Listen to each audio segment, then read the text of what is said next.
अस्सलाम वालेकुम, जय हिंद साथियों। मैं सिराज शाब्दी जनता परिवार से।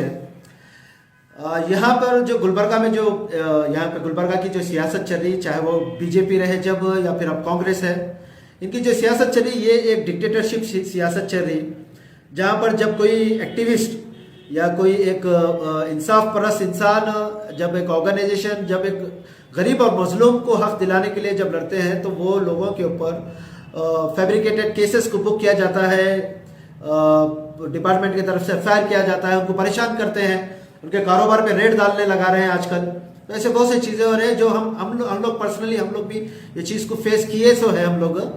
अब जिसके पास कैपेसिटी है लड़ने की, जो कोर्ट में चैलेंज कर सकता है वो चैलेंज कर ये केसेस को लड़ सकता है। जिसके पास कैपेसिटी नहीं है वो कॉम्प्रोमाइज करके सेटल कर अपनी जगह खामोश बैठ जाता है, ना फिर वो आवाम के लिए कभी स्टैंड लेता है, लड़ता है यहाँ पर। तो अभी ये जो रिसेंटली जो एमएस किमिल का जो केस हम लोगों को नजर आया, वो केस एक दर्दनाक हादसा था, जो एक्सीडेंट का हादसा था, बहुत दर्दनाक हादसा था।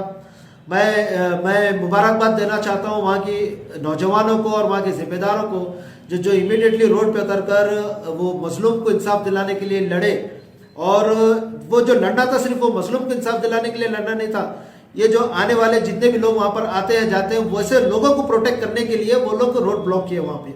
अब रोड ब्लॉक करने का उनका जो डिमांड था वो डिमांड भी जायज डिमांड था कि रिंग रोड को आउटर रिंग रोड इमीडिएटली बना के, जबकि उमेश यादव जब एमपी उमेश यादव जब था तो वो टाइम पे आउटर रिंग रोड का सेंक्शन हुआ था, फिर किस वजूहत से रुकाया गया। तो ये सरासर सरकार और डिपार्टमेंट की गलती है ये।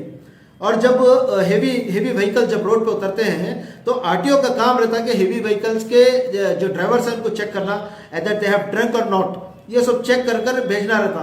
तो यहाँ पर आरटीओ भी फेल, डिपार्टमेंट भी फेल, सरकार भी फेल।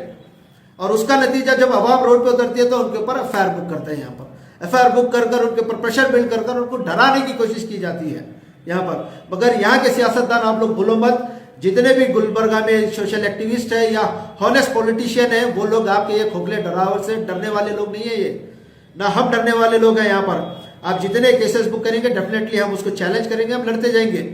और मैं वहाँ के नौजवान एमएस किमिल के नौजवानों को मैं कहना चाहता हूँ, वो लोग तो डरने वाले लोग नहीं है। ये बोकस केसों से, ये फेक केसेस से या तुम्हारी एक सियासत से, ये घटिया सियासत से वहाँ की आवाम डरने वाली आवाम नहीं है, वहाँ के नौजवान डरने वाले नौजवान नहीं है।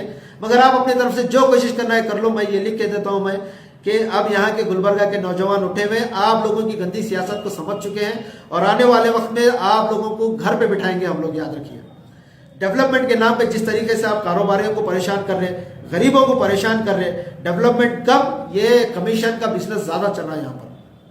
तो कंक्लूजन में मैं बस यही कहना चाहता हूँ कि आप जितने भी ये सोशल एक्टिविस्ट के ऊपर जो केसेस को बुक करें, चाहे वो पुलिस डिपार्टमेंट हो या फिर पॉलिटिशियन के प्रेशर से अगर कर रहे हैं, तो वी स्ट्रांगली कंडम, हम उसको कंडम करते हैं। और मैं डिपार्टमेंट से मैं ये रिक्वेस्ट कर रहा हूँ मैं कि आप लोग पॉलिटिकल प्रेशर में आकर कुछ भी ऐसे फैब्रिकेटेड केसेस बुक मत करिए एक्टिविस्ट के ऊपर, क्योंकि आज ये लोग सत्ता में, कल ये लोग सत्ता में नहीं रहेंगे। आप लिख लो ये बात को।